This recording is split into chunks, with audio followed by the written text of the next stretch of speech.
Hello, എല്ലാവർക്കും നമസ്കാരം. പുതിയൊരു വീഡിയോയിലേക്ക് എല്ലാവർക്കും സ്വാഗതം. ഇന്ന് എനിക്കൊരു ക്ലീനിങ് ഡേ ആണ്. വിഷു ഒക്കെ അല്ലേ വരാൻ പോകുന്നത്. പതിയെ പതിയെ ഓരോന്ന് ചെയ്ത് തുടങ്ങാമെന്ന് വിചാരിച്ചു.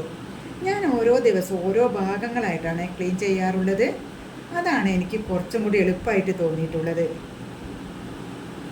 ഇതുപോലെ ക്ലീനിങ് ദിവസം എൻ്റെ കിച്ചണിലെ ജോലിയൊക്കെ വേഗം തീർക്കാറുണ്ട്. ഇതെൻ്റെ അലക്ക് കല്ലായിരുന്നു. നല്ല സൗകര്യമുള്ള കല്ലായിരുന്നേ. കഴിഞ്ഞ വർഷത്തെ ഇടിക്ക് ഇതിൻ്റെ ഒരു ഭാഗം തകർന്നു പോയതാണ്. ആദ്യത്തെ എൻ്റെ ടാസ്ക് മാറാല തട്ടലാണ്.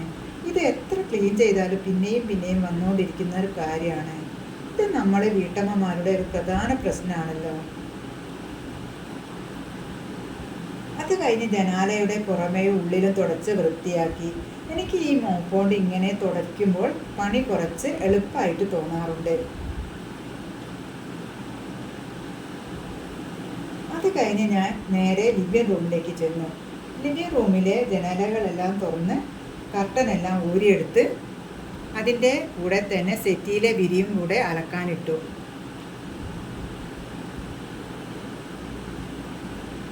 അതിനുശേഷം ജനലും സെറ്റി വെച്ച ആ ഭാഗമുള്ള ചുമരും തുടച്ച് വൃത്തിയാക്കി. അത് കഴിഞ്ഞ് സെറ്റിയെല്ലാം നന്നായി തുടച്ച് വൃത്തിയാക്കി. ഏറ്റവും കൂടുതൽ പൊടി ഉണ്ടാകുന്ന ലിവിങ് റൂമിൻ്റെ ഒരു ഭാഗമാണ് സെറ്റിയുടെ ഈ സൈഡ് ഭാഗം. അതുകൊണ്ട് തന്നെ അവിടെ ചെയ്യാനും നല്ലൊരു സമയം എടുത്തിരുന്നു.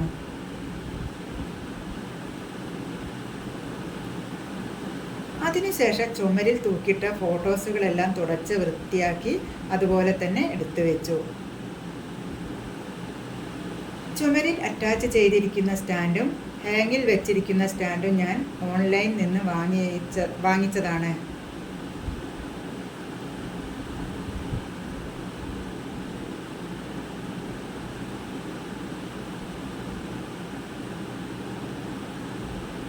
ഈ ഓരോ ഫോട്ടോകളിലും ഓരോ ഓർമ്മകളാണ്. അത് കാണുമ്പോൾ ഒരു സന്തോഷമാണ്. പിന്നെ ഞാൻ റൂമിലെ മാറാല തട്ടി വൃത്തിയാക്കി.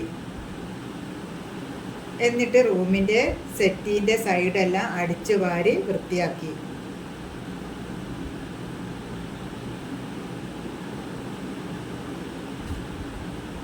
പിന്നെ അവിടെ തുടച്ചിട്ട് കൊടുത്തു.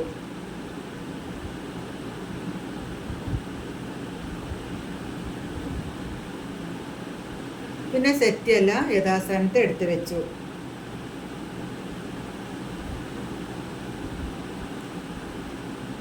അടുത്ത സെക്ഷൻ റൂമിൻ്റെ TV സ്റ്റാൻഡിൻ്റെ ഭാഗമായിരുന്നു. TV എല്ലാം നന്നായി തുടച്ചു. അതുപോലെ കബോർഡിൻ്റെ മുകളിലുള്ള സാധനങ്ങളും കബോർഡിൻ്റെ ചുറ്റുപാടൊക്കെ നന്നായി തുടച്ച് വൃത്തിയാക്കി വെച്ചു.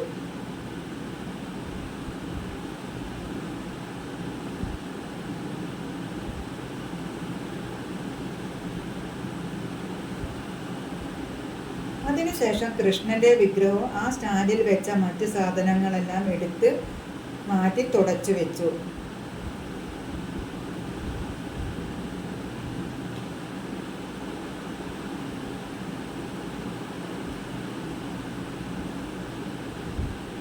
എന്നിട്ട് ആ ഭാഗങ്ങളെല്ലാം അടിച്ചു വാരി തുടച്ചിട്ടു.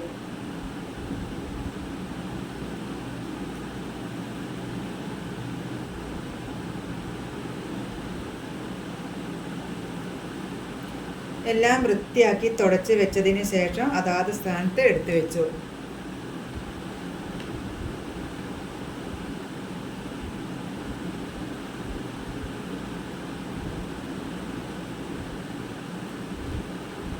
അതിനുശേഷം ഞാൻ ഷോക്കേസിൻ്റെ ഭാഗത്തേക്കാണ് പോയത്.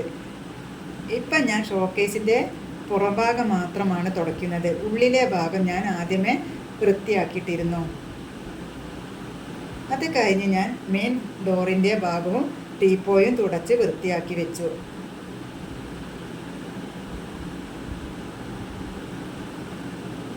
എന്നിട്ട് മൊത്തത്തിൽ അടിച്ചു വാരി തുടച്ചിട്ടു.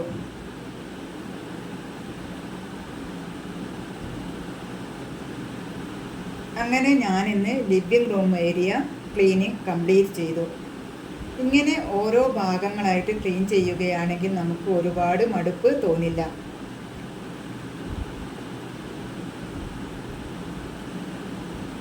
വീഡിയോ എല്ലാവർക്കും ഇഷ്ടപ്പെട്ടെന്ന് വിചാരിക്കുന്നു. വീഡിയോ ഇഷ്ടപ്പെട്ടാൽ ലൈക്കും സപ്പോർട്ടും ചെയ്യുമല്ലോ. പുതിയ ആളുകൾ വീഡിയോ കാണുന്നുണ്ടെങ്കിൽ സബ്സ്ക്രൈബ് ചെയ്യാൻ മറക്കല്ലേ. ഇനി പുതിയൊരു വീഡിയോ ആയി വരുന്നത് വരെ നന്ദി, നമസ്കാരം.